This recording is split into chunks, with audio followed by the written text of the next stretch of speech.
नमस्कार मैत्रिणींनो, स्वागत आहे तुमचे शीतल्स किचनमध्ये. तर इथे बघा, आज मी एकदम कमी साहित्यामध्ये मस्त घरच्या घरी मिल्क पावडरपासून दाणेदार असे केशरी पेढे बनवलेले आहेत. तर हे पेढे एकदम रवाळ, दाणेदार, अगदी मार्केटसारखे झालेले आहेत आणि घरच्या साहित्यात बनवलेत. हे कोणाला कळणार देखील नाही. अगदी मार्केटसारखी चव, ते पण एकदम कमी साहित्यात आणि भेसळ विरहित. अगदी आपल्या हाताने बनवलेले पेढे आपण आपल्या भावाला रक्षाबंधनासाठी भरवू शकतो औक्षण केल्यानंतर. तर इथे 2 वाट्या मिल्क पावडर घेतली आहे, पाव वाटी साखर घेतली मी, पिठी साखर.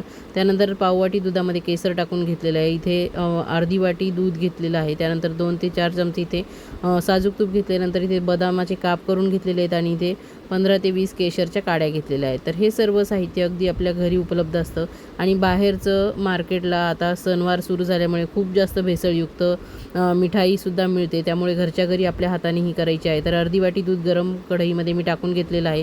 त्यामध्ये 3 ते 4 चमचे एवढं ते तूप टाकून घेतलेलं आहे आणि तूप आणि दूध व्यवस्थित आपण इथे उलथण्याने मिक्स करून घेणार आहोत बघा. आणि उलथण्याने इथे हे मिक्स केल्यानंतर यामध्ये आपण आता जी मिल्क पावडर 2 वाट्या घेतलेली आहे ती इथे टाकून घेणार आहे. तर इथे तुम्ही दुधाचं प्रमाण थोडंसं वाढवू शकतात किंवा गॅस बंद करून मिल्क पावडर, तूप आणि दूध हे एकत्र मिक्स करून घेऊ शकतात. त्यामुळे याच्या गुठळ्या तयार होणार नाहीत आणि एकदम स्मूथ असं छान आपलं मिश्रण तयार होईल. तर इथे अर्धी वाटी दुधामध्ये बघा हे मिल्क पावडर मी व्यवस्थित मिक्स करून घेणार आहे. तर आपल्याला खूप जास्त दूधही टाकलं तरी हे सगळं मिश्रण आहे ना, ते असं घट्ट होईपर्यंतच आपल्याला परतायचं आहे. त्यामुळे इथे मी अर्धी वाटीच दूध वापरलेलं आहे आणि छान असं बघा मिल्क पावडर या दुधामध्ये मिक्स झालेलं आहे. तर इथे हे मिल्क पावडर मिक्स झाल्यानंतर आपण जे पाववाटी गरम दुधामध्ये केसर भिजत ठेवलं होतं ना, ते इथे टाकून घेणार आहे. कुठलाही आर्टिफिशियल कलर इथे आपण वापरलेला नाही आहे. तर आपण एकदम केशराच्या काड्या गरम दुधामध्ये टाकून जोही आपला कलर येईल त्याच कलरमध्ये आपण हे पेढे तयार करणार आहोत. तर अशा पद्धतीने बघा ते दूधसुद्धा आपण याच्यामध्ये चांगलं मिक्स करून घेणार आहोत आणि नंतर जी पाववाटी साखर आपण मिक्सरमध्ये बारीक करून घेतलेली होती ना, ती इथे ॲड करणार आहे. आणि तुम्हालासुद्धा माझ्या पद्धतीने अगदी 3.5 साहित्यामध्येच हे केशरी पेढे बनवायचे असतील तर व्हिडिओ शेवटपर्यंत बघा, कुठे स्किप करू नका. आवडल्यास चॅनलला फॉलो करा, व्हिडिओ लाईक नक्की करा आणि इतरांना हा व्हिडिओ शेअर देखील करा, जेणेकरून ते सुद्धा राखी पौर्णिमेला असे छान केशरी पेढे बनवून खाऊ शकतील. तर अशा पद्धतीने बघा पिठी साखर लवकर विरघळते म्हणून इथे पिठी साखर टाकायची आहे, दाणेदार साखर आपल्याला टाकायची नाही आहे. तर पिठी साखर व्यवस्थित ह्या आता खव्यामध्ये मिक्स करून घ्यायची, कारण आता मिल्क पावडरमध्ये आपण तूप आणि दूध टाकून छान असा खवा तयार करून घेतला आहे. त्यामध्ये केशराचं दूध देखील आपण टाकून घेतलेलं आहे. तर सुरुवातीला बघा ही पिठी साखर मिक्स झाल्यानंतर हे मिश्रण आहे ना थोडंसं पातळ होतं. तर हे असंच हलवत आपल्याला चांगलं पिठी साखर या खव्यामध्ये मिक्स करायची. तर हे मिश्रण बघा थोडंसं असं ओलसर आहे, तर याला असंच परतत राहायचं आहे. एक 3 ते 4 मिनटं आपल्याला याला चांगलं परतून घ्यायचं आहे. आणि हे सर्व मिश्रण करत असताना जर तुमचं हे मिश्रण जास्तच पातळ असं वाटत असेल तुम्हाला असं मिक्स करताना किंवा परतताना, तर तुम्ही यामध्ये थोडीशी मिल्क पावडर ॲड करू शकतात. आणि जर तुम्हाला हे मिश्रण जास्तच कोरडं वाटलं तर तुम्ही याच्यामध्ये थोडंसं दूध देखील ॲड करून त्याला व्यवस्थित चांगल्या कन्सिस्टन्सीमध्ये, ज्यामध्ये आपल्याला पेढे वळता येतील अशा पद्धतीने करून घेऊ शकतात. तर इथे बघा व्यवस्थित आता कढई आपली ह्या मिश्रणाला सोडायला लागली आहे असं दिसतंय. तर तुम्हाला इथे दाखवते बघा, व्यवस्थित आता हे मिश्रण हलवलं की कढई एकदम साफ होती आहे आणि मिश्रणसुद्धा कढईला चिटकत नाही आहे. तर अशा पद्धतीने झाल्यानंतर आपण एका ताटामध्ये काढून घेणार आहोत आणि ताटामध्ये याला चांगलं असं उलथण्याने पसरवून घेणार आहोत. एक 20 ते 25 मिनटं याला गार करायला ठेवायचं आहे आणि संपूर्ण साहित्य हे आपलं मिश्रण जे आहे ते व्यवस्थित गार झाल्यानंतर आपल्याला याचे पेढे वळायला घ्यायचे.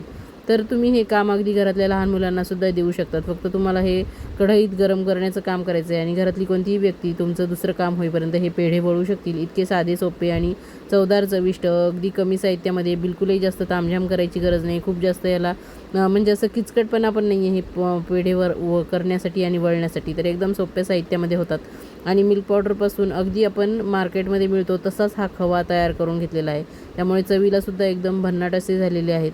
तर इथे बघा हाताला मी थोडंसं तूप लावून ना हे मिश्रण चांगलं एकसारखं करून घेतलेलं आहे.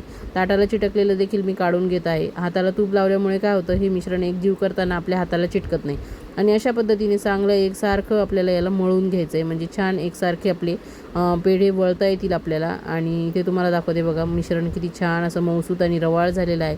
तर आता एकसारखे पेढे होण्यासाठी आपल्याला हे जे आपण खवा एकदम एकसारखा मळून ठेवलेला आहे ना, त्याचे थोडं पोर्शन घेऊन याचे आपल्याला पेढे वळायचे आहेत. मग पेढे तुम्ही गोल वळू शकतात, चपटे वळू शकतात, जसं तुम्हाला आकार आवडतो त्या आकारामध्ये तुम्ही हे पेढे वळून घेऊ शकता. किंवा अशा पद्धतीने हे खवा तयार झाला ना, याला छान असं थापून घेऊन तुम्ही याची वडीसुद्धा बनवू शकतात. तर अशा पद्धतीने मग मी चपटा पेढा केला आणि असं थोडंसं बोटाने याला आतमध्ये थोडंसं खड्डा पाडून घेतलेला आहे. तर अशा पद्धतीने सुद्धा तुम्ही पेढे करून घेऊ शकता. किंवा मग असे गोल गोल आकारातसुद्धा पेढे तयार करून घेऊ शकता. तुम्हाला जोही आकार आवडतो त्या आकारामध्ये तुम्ही हे छान वळू शकतात. कसंही वळले तरी चव याची एकदम भन्नाटच लागणार आहे. तर इथे बघा मी सगळे आता अशाच पद्धतीने करून घेणार आहे. तर एकदम सोपे आहेत बघा, वळताना हाताला देखील चिटकत नाही आहे तूप लावल्यामुळे. तर मस्त आता बघा एका प्लेटमध्ये हे सर्व पेढे मी वळून घेतलेले आहेत आणि ह्या पेढ्यांवरती अजून सजावटीसाठी आपण छान बदामाचे काप आणि केशराची एक एक काडी अशी लावून घेणार आहे. म्हणजे आपले हे केशर पेढे आहेत ना, तर ते छान दिसतीलसुद्धा आणि खायलासुद्धा एकदम छान लागतील. त्यामुळे थोडे थोडे बदामाचे काप इथे मी लावून घेणार आहे. तुम्ही पिस्त्याचे कापसुद्धा लावू शकतात आणि मस्त याला डेकोरेट करू शकतात. अगदी तुम्ही रक्षाबंधनासाठी औक्षणाच्या ताटात ठेवले ना, तर कोणाला ओळखूसुद्धा येणार नाहीत की हे तुम्ही मार्केटमधून आणले नाही आहेत आणि तुमच्या हाताने घरी बनवलेले आहेत. एकदम छान असे मस्त चवीचे. तर इथे बघा सगळ्या ह्यांना मी केशराच्या काड्या लावून घेणार आहे. तर अशा पद्धतीने छान आपण हे पेढे डेकोरेट करून घेणार आहे. तर तुम्हालासुद्धा माझी रेसिपी आवडली असेल तर तुम्हीसुद्धा एकदा नक्की बनवून बघा. खा, प्या, मजा करा आणि राखी पौर्णिमेचा आनंद घ्या. थँक्यू, धन्यवाद.